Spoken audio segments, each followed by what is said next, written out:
Hello and welcome back future doctors and engineers. So यार आज बात करेंगे शिफ्ट 1 की 27 जून जेई मेंस के पेपर की और एनालिसिस करेंगे, डिस्कशन करेंगे कि किस टाइप के क्वेश्चंस में पूछे गए हैं और फिर वो कौन से कॉन्सेप्ट रहे हैं जो बार बार रिपीट होके आ रहे हैं और किनको आप बेहतरीन तरीके से कम से कम टाइम में किनको सॉल्व कर सकते थे। और नीट वालों आप भी एनालिसिस कर लेना अपने एग्जाम की और ये भी देखो कि यार जितने भी क्वेश्चन पेपर हम डिस्कस कर रहे हैं उसमें कौन से मोस्ट इंपॉर्टेंट टॉपिक है जिन पे बार बार क्वेश्चन रिवाइज होके आ रहे हैं। ठीक है, तो मेंस के लिए तो इंपॉर्टेंट है, आपके लिए भी एनालिसिस करनी बहुत जरूरी है। तो सबसे पहला आज का क्वेश्चन, और ये क्वेश्चन ऐसी कोई शिफ्ट नहीं है, मतलब फर्स्ट सेकंड और ऐसी कोई भी डेट नहीं है जितने भी एग्जाम अभी तक होते गए जिसमें इस कॉन्सेप्ट पे क्वेश्चंस नहीं आया हो। ओके, समझ जाओ क्या?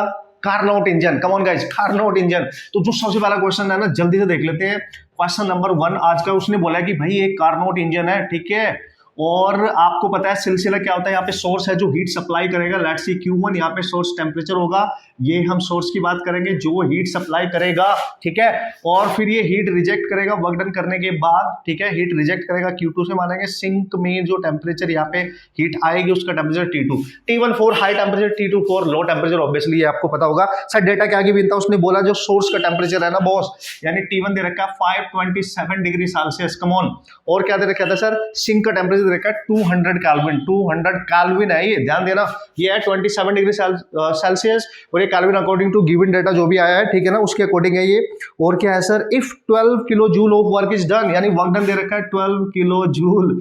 यार कम ऑन गाइस, है ना, अब आप कर लेंगे, मेरे से पहले कर लो, मैंने डेटा लिख दिया। What is the work done, what is the heat absorb, है ना, जो हीट यहाँ एब्जॉर्ब की जा रही है, मतलब सोर्स से जो हीट आ रही है Q1 निकालना है। आपको ना डायरेक्ट दिख रहा होगा कि करना क्या है सर। देखो भाई, दो टेम्परेचर दे रखे हैं तो एफिशिएंसी, है ना, efficiency 1 minus T2 over T1। और एफिशिएंसी क्या होती है आपको याद करो, एक्चुअल फॉर्मूला एफिशिएंसी का क्या बनता है इसमें, बोलो जल्दी से। तो यार उसने बोला एफिशिएंसी होती है sir output over input, output में मिल रहा है वर्क, इनपुट है आपका Q1, है ना, ऑब्वियसली जो सप्लाइड हीट है ना, जो एब्जॉर्ब की जा रही है, तो एफिशिएंसी यहां से आ जाएगी और यहां से आपने Q1 निकालना है। So you can write this, what is that sir? Efficiency निकाल लेते हैं पहले। 1 माइनस T2 200 ओवर T1 में 273 ऐड कर लो, ठीक है, 273 जब इसमें ऐड करोगे तो कितना आएगा सर? देख लो भाई, 800, आई होप सो ये आएगा 800, ठीक है ना, 800 बन रहा है। तो यार सर उड़ा देंगे इसको तो हम, यस। तो ये देखो 4 आ गया, तो 1 minus 1/4 and this is your 4 3/4, ठीक है। तो ये आ गई 3/4 and is equal to work done है 12 किलो जूल है, तो Q1 निकाल लो यार, 3 क्या, व्हाट इज दैट? 4, यानी Q1 आपके पास आ गया 16 किलो जूल। ये कुछ आंसर होना चाहिए था। इजी है, मतलब मेरा कहने का मतलब, इस क्वेश्चन को लेने का मतलब ये है कि क्योंकि हर शिफ्ट में आ रहा है तो हर एग्जाम के लिए इंपॉर्टेंट है कि नहीं। मैं पहले से बोलता आ रहा हूँ, नहीं, कार्नोट इंजन एंड जितना वो इंपॉर्टेंट पार्ट है ना वो आपके लिए बहुत औसम है। तो यार सर क्वेश्चन नंबर 1 तो ये था, ये तो हम काफी सेट में कर चुके हैं, शिफ्ट 1 शिफ्ट 2 हर जगह कर चुके हैं, बिल्कुल। क्वेश्चन नंबर 2 क्या था? वापिस आ जाओ दुनिया में। क्वेश्चन नंबर 2 क्या था सर? इजीएस्ट क्वेश्चंस की बात कर रहा हूं जिनको आप फोड़ सकते थे, है ना। जो क्वेश्चन यहाँ लेंदी है टिपिकल, उनकी मैं बात ही नहीं कर रहा हूं यहाँ पे, क्योंकि मेरा पर्पज है आपको ये बताना कि हर एग्जाम में एटलीस्ट इतने क्वेश्चन जरूर आते हैं कि आप अच्छा स्कोर ला सको, उस एग्जाम को क्रैक कर सको अच्छे स्कोर के साथ, समझ गए आप। क्वेश्चन नंबर 2 क्या था? टर्मिनल वेलोसिटी, फिर आ गया टर्मिनल वेलोसिटी। मेरे को लगा ये हर सेट में ये भी आया है। सर इसमें क्या पूछा था? देख, जो मैंने कल आपको बताया था ना, कल वाली शिफ्ट अगर आपने देखी होगी वीडियो, सो टर्मिनल वेलोसिटी का एक्चुअल फॉर्मूला होता है 2/9 GR², ठीक है, डेंसिटी ऑफ, उसने लिक्विड की डेंसिटी दे रखी थी D1 और जो बॉल थी उसकी डेंसिटी दे रखी D2, तो D1 माइनस D2, ठीक है ना, D1 माइनस D2, ये आप ध्यान रखेंगे। तो ये किसकी डेंसिटी होगी सर? ये वाली किसकी डेंसिटी होगी, ठीक है, लिक्विड की डेंसिटी, बॉल की डेंसिटी दे रखी थी, इसको मान लो आप बॉल डेंसिटी, इसको मानो आप लिक्विड डेंसिटी, ऐसे मानो लिक्विड डेंसिटी, ठीक है, ऐसा कुछ दे रखा था। तो यहाँ पे जो होती है पहले बॉल की डेंसिटी होती है, फिर लिक्विड की डेंसिटी होती है, ध्यान से समझना, फिर लिक्विड की डेंसिटी होती है और डिवाइड में आता है ईटा। तो ये होता था फॉर्मूला, होप सो यही रहेगा, ठीक है, आप देख लेंगे। और कल जो क्वेश्चन पूछा गया था कि जो VT है वो R पे कैसे डिपेंड कर रही है, तो R² पे डिपेंड। आज बताया क्या पूछा है, वो डेंसिटी पे कैसे डिपेंड कर रही है, तो VT is directly proportional to D1 minus D2। Option में दे रखा था D1 प्लस D2, ठीक है, इस तरीके से ऑप्शन में दे रखा है D1 something like that option बना रखे थे मतलब उसने, ठीक है। सो जो आपकी टर्मिनल वेलोसिटी है वो डेंसिटी के चेंज पे डिपेंड कर रही है, डिफरेंस पे डिपेंड कर रही है। पहली डेंसिटी हमेशा बॉडी की है, दूसरी हमेशा लिक्विड की है, तो उनका डिफरेंस है, ये ध्यान रखना था बस। उसमें ये भी हो सकता था कि d2 माइनस d1, बस ये देख लेना, d1 फॉर जो बॉल होगी उसकी डेंसिटी और d2 फॉर लिक्विड की डेंसिटी। इस तरीके का क्वेश्चन भी बनाया गया था।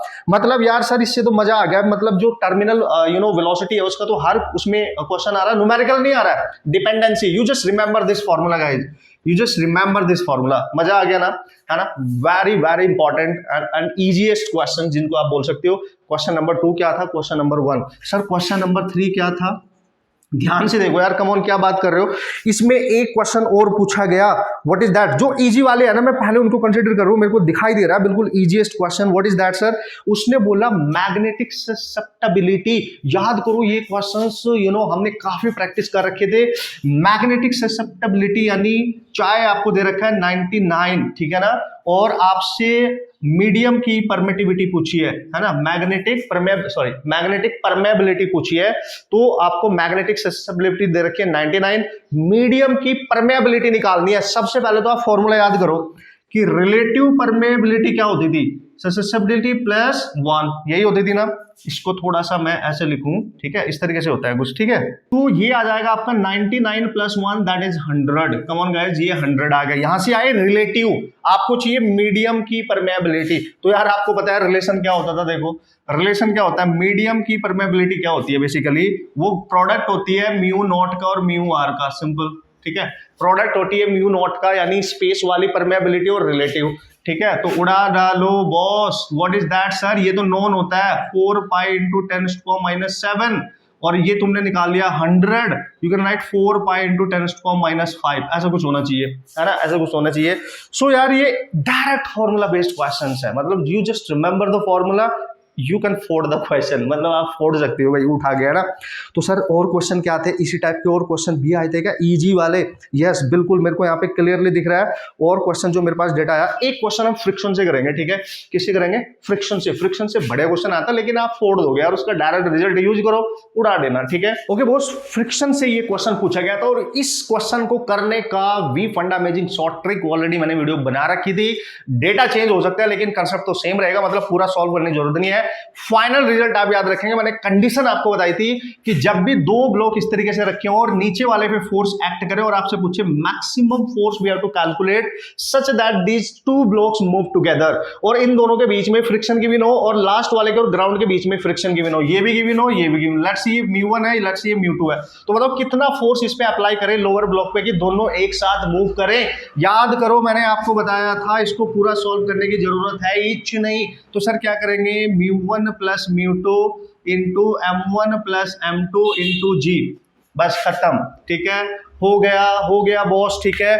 You just put all the value, 0.5 plus 0.5, sir ये आएगा 2 प्लस 8 इंटू जी हो गया 10, तो ये आ गया 1, दिस इज 10 इंटू 10, एंड ये दिख रहा है आपको 100 न्यूटन के आसपास आपका फोर्स आना चाहिए अगर जी आप 10 ले रहे हो, अदरवाइज आप 98 तो आपको पास है ही।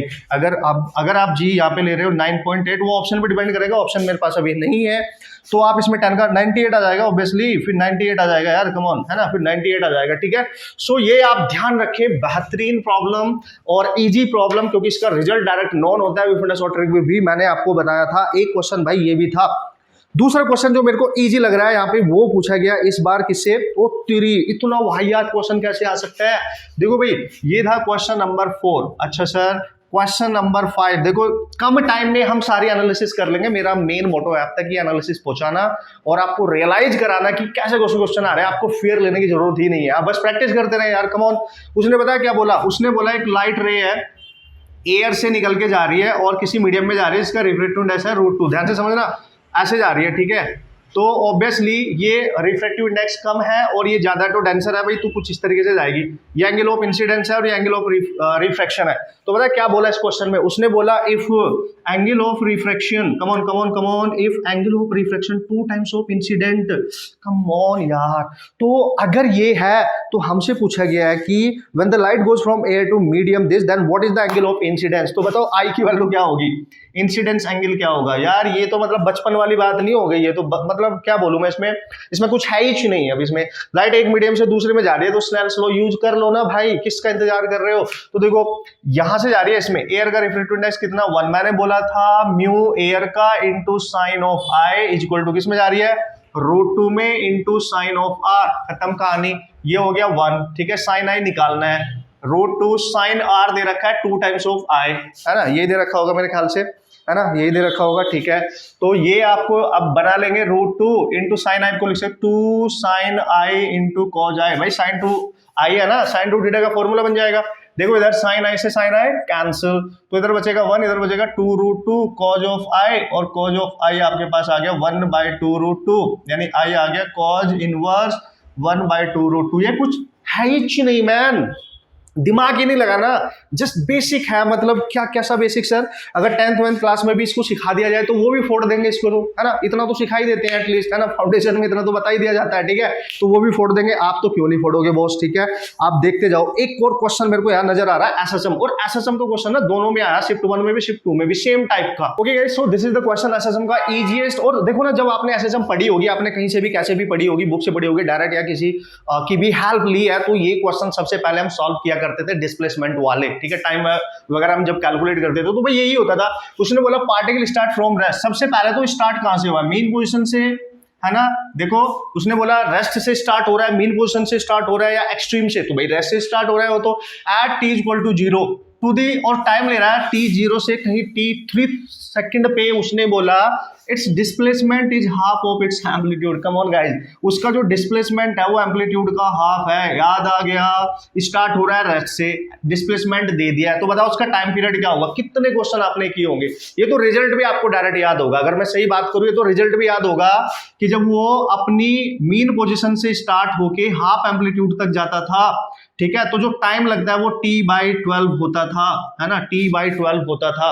ये तो डायरेक्ट रिजल्ट भी होगा। सर नहीं याद है तो क्या करेंगे, क्योंकि मीन पोजीशन से स्टार्ट हो रहा है तो you have to use the equation a sin of omega t. अगर सर एक्सट्रीम से स्टार्ट होता तो a cos of omega t. ये फॉर एक्सट्रीम पोजीशन है ना, extreme position, this is for mean position, यानी रेस्ट से स्टार्ट हो रहा है। x की वैल्यू तो रखी हाफ ऑफ द एम्पलीट्यूड यानी a/2, तो this is a sin of omega T. कर लेंगे, मेडिकल वाले भी कर लेंगे, टेंशन क्यों ले रहे हो, तुम्हारे एग्जाम के क्वेश्चन है एक तरीके से। हाफ जो बचा है यहाँ पे, साइन में किसकी वैल्यू होती है, आप π/6 की वैल्यू होती है भाई, 30 की वैल्यू होती है, तो यहाँ पे लिखोगे साइन ऑफ ओमेगा टी। ये हो गया, उड़ा दो उसको। तो यहाँ बचा सर π/6, यहाँ बचा सर ओमेगा टी, टी दे रखा है 3 सेकंड, कम ऑन, ओमेगा आ गया आपके पास π/6 × 3, टी दे रखा है 3 सेकंड, ठीक है, इस इतने सेकंड पे ऐसा हुआ। ओमेगा से ही टाइम निकलेगा 2π/t, याद करो, तो π/6 × 3, ठीक है ना, ये हो गया कैंसिल, चेक करें आप, तो ये आ गया 1836, यानी 36, है ना, सेकंड में ही है ना, सेकंड में, है ना। This is the periodic time, this is the time period of that particular particle. Sir यहीं से भी तो वही आना था, देखो टी, है ना, टी देखो यहाँ पे 3 है, t/12 हो गया ना, है ना। इसको आप डायरेक्ट याद रखो, जब मीन पोजीशन से स्टार्ट होके हाफ एम्पलीट्यूड कवर करता है, अपने डिस्प्लेसमेंट को हाफ एम्पलीट्यूड के इक्वल कवर करता है, so this is the final result, है ना। ये याद रखा करो, इन चीजें इजी है, इसमें कुछ करना वरना नहीं था, मतलब ये हमें पता है कि ये हमें पहले से ही आता है, हमें पता है कि ये पहले से ही आता है। सर ऐसे और क्या क्वेश्चन थे भाई, हम और भी कर सकते थे। यस, एक क्वेश्चन आईडी जेई का बहुत 2004 में शायद पूछा गया था, एरर का, एरर से वही क्वेश्चन एज इट इज आ गया। हो सकता है थोड़ा डेटा इधर उधर हो, बट एज इट इज है, मतलब सिचुएशन सेम है, आंसर भी सेम ही आ रहा है, ठीक है। देखता हूँ भी क्या है। ओके बॉस, देख लो, आपका क्वेश्चन आपके सामने है। क्वेश्चन में क्लियर बोला है कि भाई एक वायर है, सिलेंड्रिकल वायर एक्चुअली, आप ध्यान से देखो, एक there is cylindrical wire, wire का मास दे रखा है इतना, रेडियस दे रखी इतनी, लेंथ दे रखी इतनी, और देखते ही आप समझ गए होंगे, और मैंने आपको बताया भी था, है ना, मैंने आपको बताया भी था जब मैंने एरर वाले क्वेश्चंस कराए कि भाई इस डेंसिटी से रिलेटेड क्वेश्चन डेफिनेटली पूछा जाता है, और ये तो वैसे भी ऑलरेडी इस टाइप का क्वेश्चन आ चुका है, ठीक है।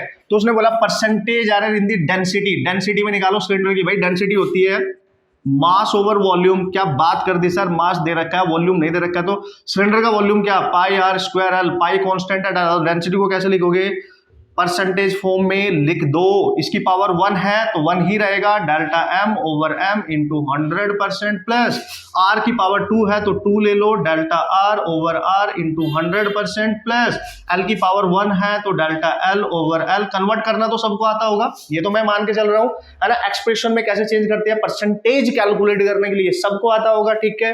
तो क्या करेंगे सर, देखो यहाँ पे परसेंटेज है ये मास की, बट हमें परसेंटेज डायरेक्ट नहीं गिवन है, मास गिवन है। आप ध्यान से देखेंगे गाइस, मास गिवन है और ये एक्चुअली क्या है, ये है 0.4 प्लस माइनस 0.004 kg, ठीक है, एरर फॉर्म में है ना भाई, है ना, पूरा फाइनल रिजल्ट है ना।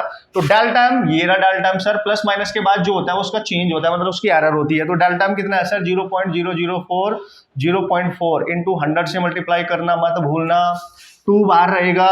डेल्टा आर कितना है सर, डेल्टा आर ये रहा, इसका डेल्टा आर ये रहा, ठीक है, 0.006 ओवर 0.6 इंटू 100 से मल्टीप्लाई करना मत भूलियो।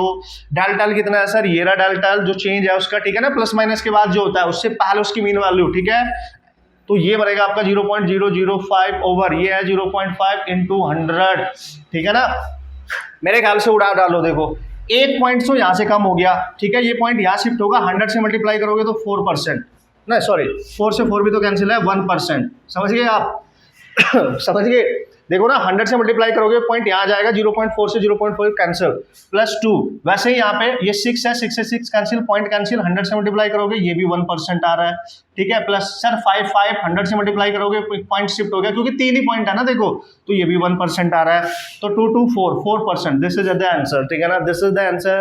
इजी है, मतलब कुछ करना वरना नहीं है, just use the formula, convert in the percentage error expression, all the values are given, है ना। तुमने करना ही क्या है, जस्ट वैल्यू पुट करके लिटिल बिट कैलकुलेशन करनी थी यार, उड़ा दिया भाई, उड़ा दिया।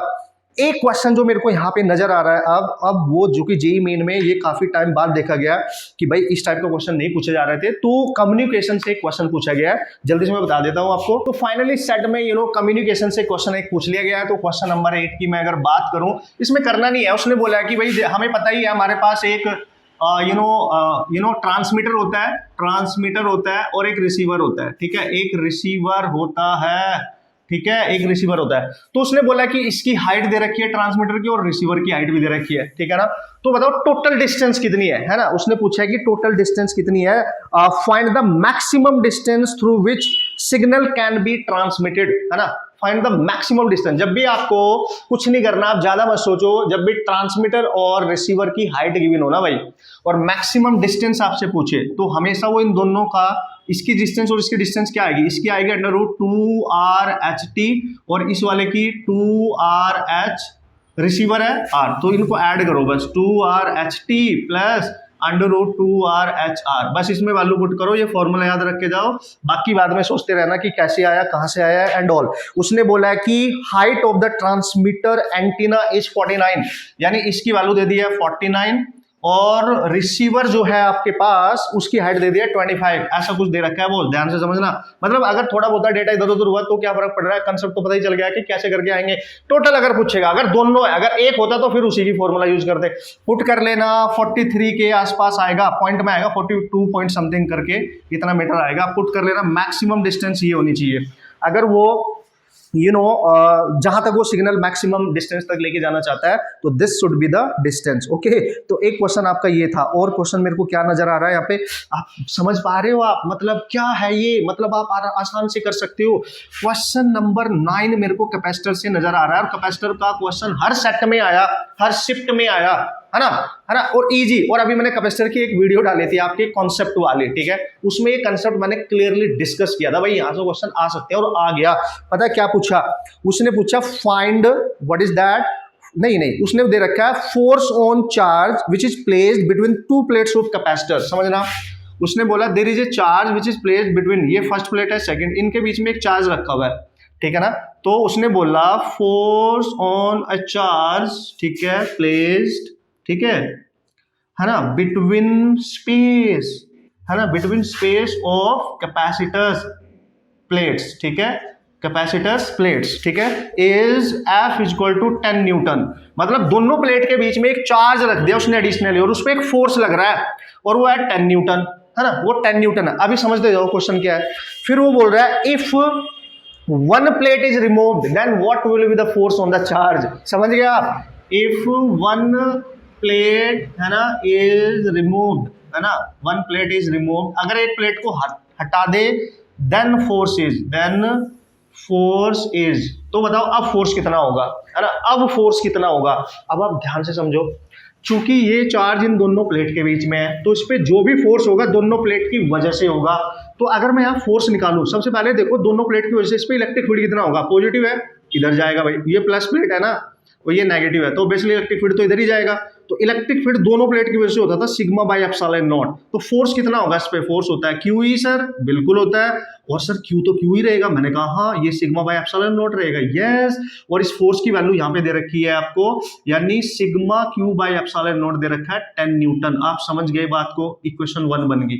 अब उसने बोला अगर एक प्लेट हटा दूं तो हटा के देख लो ना, एक प्लेट बची है केवल पहली, है ना, पहली प्लेट बची है, कोई भी एक हटा दो और अब इस पे कितना फोर्स होगा। तो अब जो फोर्स होगा ना नया एफ डैश Q इंटू इसी का इलेक्ट्रिक फील्ड लेंगे सिंगल प्लेट का। याद करो सिंगल प्लेट का इलेक्ट्रिक फील्ड क्या होता था, इस पे जो चार्ज डेंसिटी है उसका हाफ यानी सिग्मा बाई 2 एप्सिलॉन नॉट हो गया ना बॉस, यानी 1/2 अलग कर दो, सिग्मा क्यू है ना, sigma Q by epsilon not, ये वैल्यू आपको दे रखी है, यहां से आपने निकाल ली 10, तो 10/2 दैट इज 5 न्यूटन। ये होना चाहिए according to the given data, this is the force. मतलब कुछ है ही नहीं, है ना, समझ रहे हो, जस्ट हाफ हो गया क्योंकि यहाँ पे एक प्लेट हटाने से जो फील्ड था वो हाफ हो रहा है, तो यार ऑब्वियसली फोर्स भी आपका हाफ होगा क्योंकि डायरेक्टली प्रोपोर्शनल है। अगर आप दिमाग लगाते हैं ना थोड़ा सा, चार्ज तो वही है, force is directly proportional to electric field है, तो भाई फील्ड हाफ हो रहा है तो फोर्स भी हाफ हो जाएगा अगर थोड़ा सा दिमाग लगाते। बट हमने चूंकि कंसेप्ट भी अप्लाई करना है, दैट्स व्हाई हमने सीख लिया है कि इस तरीके से हम कर सकते थे। यार सर वाओ, ये तो बहुत इजी क्वेश्चन आ रहे हैं यार, मतलब 10 to 15। अभी मेरे पास बाकी क्वेश्चन नहीं है, एक क्वेश्चन और ऐसा है ना, क्या है सर, हाँ यस, एक क्वेश्चन हो रहा है वो भी मैं डिस्कस कर लेता हूं। और इसमें कुछ क्वेश्चंस मॉडर्न फिजिक्स से 2 क्वेश्चंस थे, उनका डेटा मेरे पास क्लियर नहीं है, दैट्स व्हाई मैं डिस्कस नहीं कर रहा हूं, बट थे और डायरेक्ट डी ब्रोगली वेवलेंथ पे थे, ये ध्यान रखना, है ना। एनर्जी वाला था एक और डायरेक्ट डी ब्रोगली वेवलेंथ का था। एक क्वेश्चन है वो मैं कर लेता हूं, ठीक है। अब आप इजीली कर सकते हो कि नहीं, देखो यार बेहतरीन तरीके से लास्ट क्वेश्चन और डिस्कस करते हैं, ठीक है। ओके दोस्तों, तो देख लो यार, क्वेश्चन को पढ़ लो और आराम से फोड़ दो, क्वेश्चन को पढ़ लो और आराम से फोड़ दो। सर मतलब क्या, उसने बोला कि भाई गैल्वेनोमीटर का रेजिस्टेंस है इतना और जो शंट है उसका रेजिस्टेंस है इतना। याद करो जब हम एमीटर बनाते थे तो एमीटर बनाने के लिए ये हमारे पास गैल्वेनोमीटर है जिसका रेजिस्टेंस को हम जी से रिप्रेजेंट करेंगे, इसके पैरेलल में एक रेजिस्टेंस कनेक्ट करते थे जिसको शंट कहते थे। तो इसका रेजिस्टेंस भी दे रखा है आरजी और इसका रेजिस्टेंस दे रखा है आरएस, मैंने ऐसे नाम से इसको लिख लिया, ठीक है ना। तो वो पता है क्या बोल रहा है, गैल्वेनोमीटर में जो करंट जा रही है ऑब्वियसली आईजी और इधर से जो करंट मेन करंट आ रही होगी that is total current I, ठीक है।